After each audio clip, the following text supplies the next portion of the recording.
ओवैसी ने आरएसएस पर भी साधा निशाना कहा। समाज को चुनना है कि वो ना बराबरी के लिए आरएसएस के प्यार और गुलामी को चुने, इंसाफ के लिए अम्बेडकर की पॉलिसी को अपनाएं।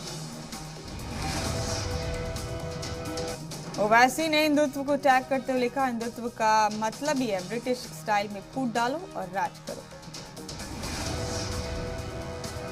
छत्तीसगढ़ के Jashpur hit and run case में मचा सियासी घमासान। मामले की मुखालफत में बीजेपी ने जशपुर बंद का किया ऐलान। जशपुर हादसे में महलूक के अली खाना को 50 लाख रुपए देगी हुकूमत। जख्मियों का सरकारी खर्च पर होगा इलाज। अली खाना ने सरकारी नौकरी का किया मुतालबा।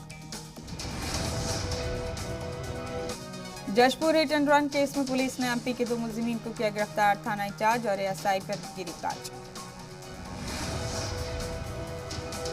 जशपुर मामले को लेकर रमन सिंह के निशाने पर भूपेश बघेल हुकूमत। साबिक सीएम का इल्जाम, रियासत में शरपसंद अनासिर के हौसले बुलंद।